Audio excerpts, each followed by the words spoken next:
Good morning, everyone, or good afternoon, wherever you might be. I hope that you're all safe and well. And thank you to Dirk and the team for the opportunity to speak with you today about some of the key areas for focus for the PRI over the next 5 years and the role that we intend to play in making sure that we play our role as a responsible investment community to build back better.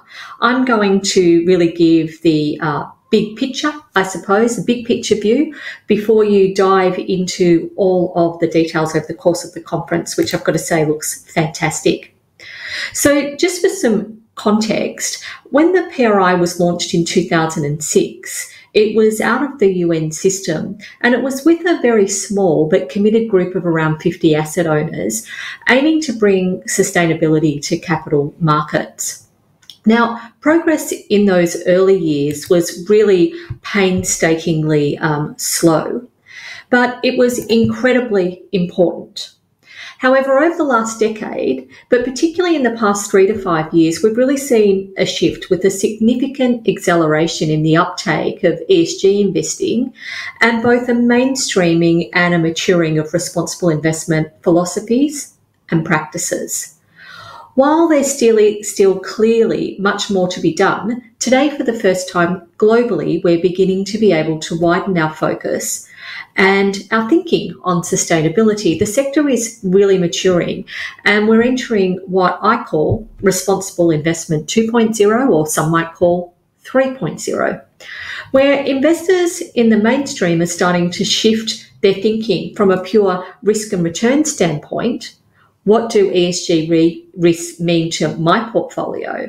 To thinking about the investor's role in driving real-world outcomes, and to thinking about what risk does my portfolio have on the real world? The world in which we all live, the world in which the members of our pension funds will retire.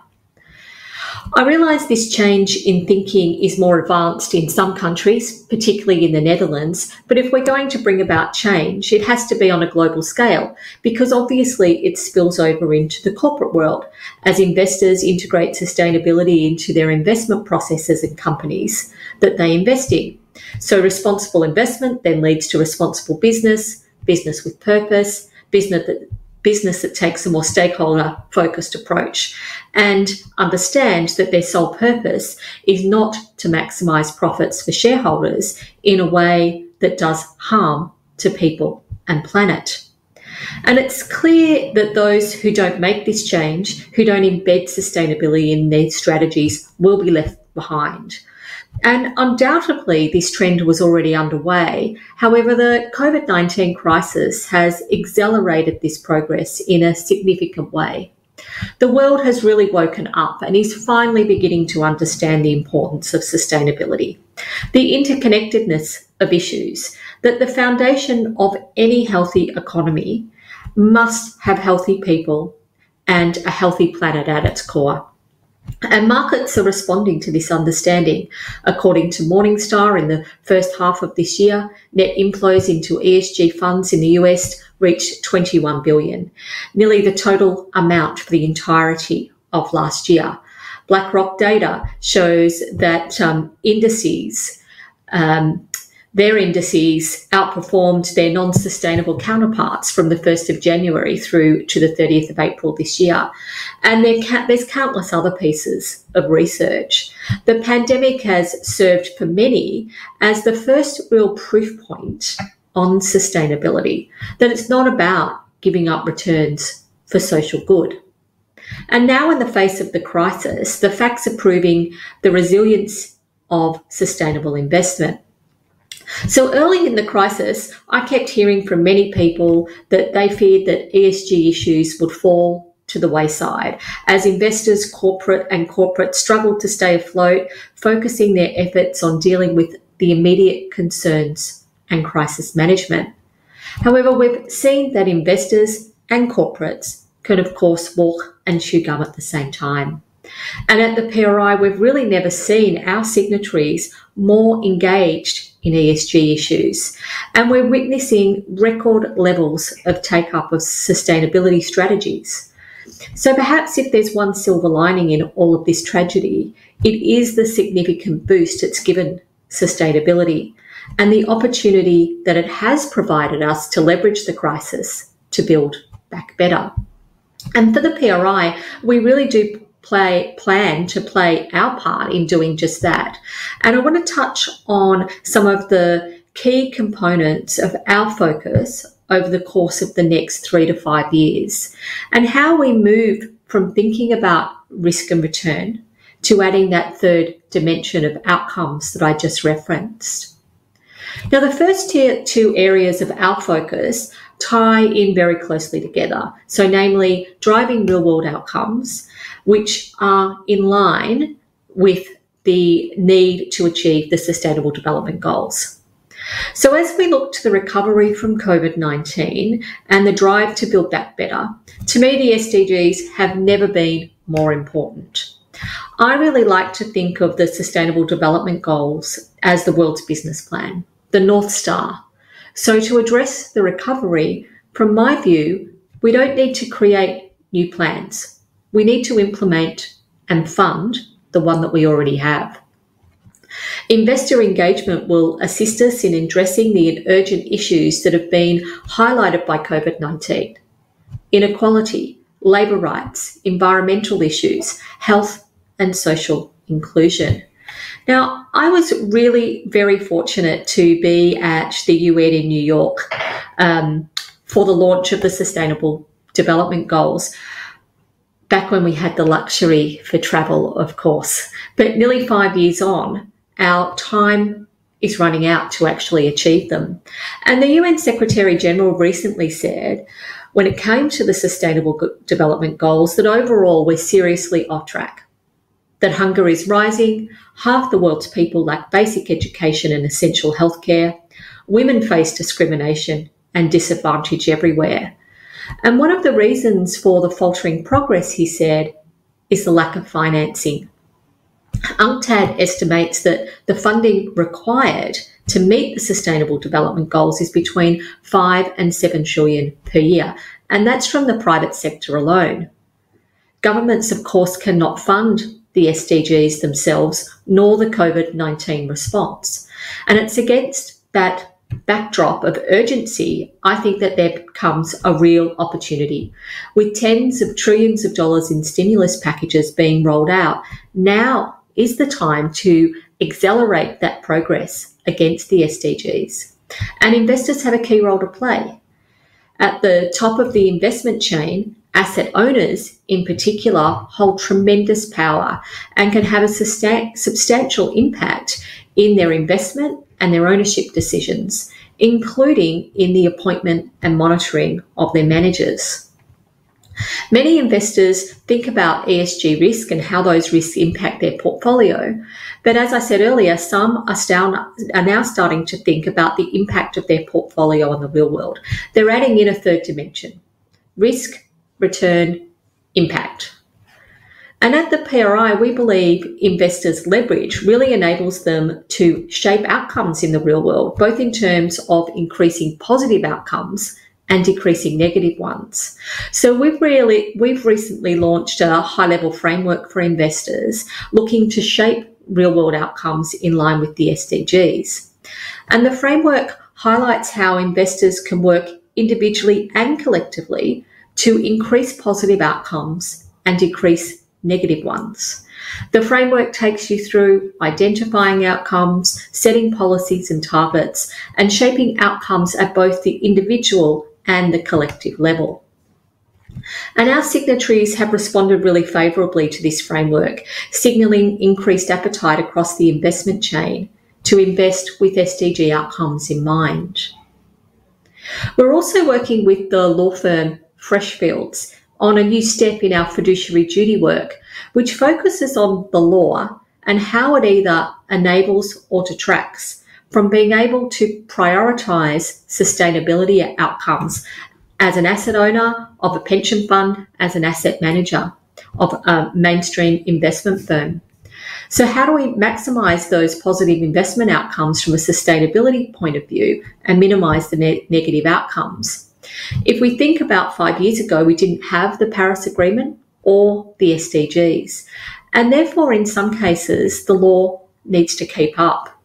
So to implement the SDGs and navigate the path to a net zero world, we really need to think differently. We need the tools, we need the data, we need the regulations and the policies. And at the PRI, we want to bring all of this work together. All of these areas need to come together. And our aim is really to bring all the pieces of the puzzle and put them in place so that we can take sustainability to the next level. And the third component of our strategy is around improving sustainability data. Investors constantly say that the lack of comparable and decision useful data is a roadblock to responsible investment, and we really aim to remove that roadblock. So we're looking to drive meaningful data, looking at end-to-end sustainability data, which seeks to measure both the risks and the outcomes, and data that is decision useful. And we've recently just announced an important new partnership between the World Business Council on Sustainable Development and the PRI to drive that investor and corporate action. And it's not about creating new frameworks, it's about convergence really. And it's really about plugging gaps, because there are many gaps. So outcomes, SDGs, legal frameworks, end-to-end sustainability data. The other and the fourth component that we're looking at is really elevating social issues, particularly human rights. So in the past, social issues has often been treated by investors and corporates and governments alike as a bit of the poor cousin of ESG, taking a backseat to environmental and governance issues. But this cannot continue to be the case. Institutional investors have a responsibility to respect human rights, and this is identified in international human rights standards. It was formally and unanimously endorsed by the UN in 2011 and immediately reflected in OECD standards. And whilst we at the PRI have some really fantastic signatories who are doing a lot in this space, I have to say that it's not the norm, and it really doesn't represent the bulk of our signatory base. So many institutional investors are still unaware or unclear of how to fulfill their responsibility to respect human rights. And so trying to seize the opportunity and the momentum that COVID-19 has brought to us, we're launching our new 5-year program on human rights. So it really involves 3 stages: understand, transform and respect human rights. And it's all underpinned by the UN Guiding Principles on Business and Human Rights. I really want to see that in 5 years' time, human rights are like climate. All responsible investors are integrating them, and to further embed them, we'll include them and mandatory human rights reporting as part of being a PRI signatory through our own reporting requirements. As part of our strategy, we're also seeking to usher in a new and more ambitious era of stewardship. Last year, we launched our Active Ownership 2.0 program, focusing on how we think stewardship needs to evolve. It's an aspirational standard for improved stewardship, which builds on existing practices and expertise, but it really explicitly prioritised the seeking of outcomes over process and activity, and common goals over narrow interests. And if we think about something like Climate Action 100+, it's a great example of this type of engagement, where we want to, and it's what we need to see more of the future. Climate Action 100+ is the largest ever investment in corporate engagement, 450 investors representing 47 trillion in assets under management. And it truly focuses on outcomes, and it's having great success. If we name just a few, Shell, BP and Total have all made net zero commitments off the back of this engagement. But of course, we need to do more and see more than just investors pushing corporates. We also need to see a commitment to net zero from investors across their entire portfolio. And that's why with UNEPify, we launched the UN Net Zero Asset Owner Alliance, and it really exemplifies this. But with only 29 asset owners involved, it really needs to grow rapidly. And my final point is on accountability. At the PRI, all our signatories must report on their activities on an annual basis through our reporting framework. But from January, we roll out the next version, which will move from focusing on process and policies to also include outcomes, impact.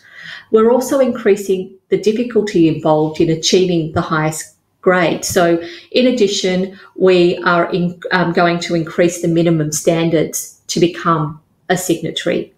So just to conclude, the PRI over the next 5 years will be really working with our signatories to move to an outcomes focus in line with the SDGs, to align legal frameworks, to improve sustainability data, to remove roadblocks, to elevate human rights, increase the ambition of investor stewardship, increase net zero commitments, and increase accountability. We're really determined that, in fact, we will be able to build back better. And I do look forward to working with many of you who are our signatories to take these issues forward. So thank you very much.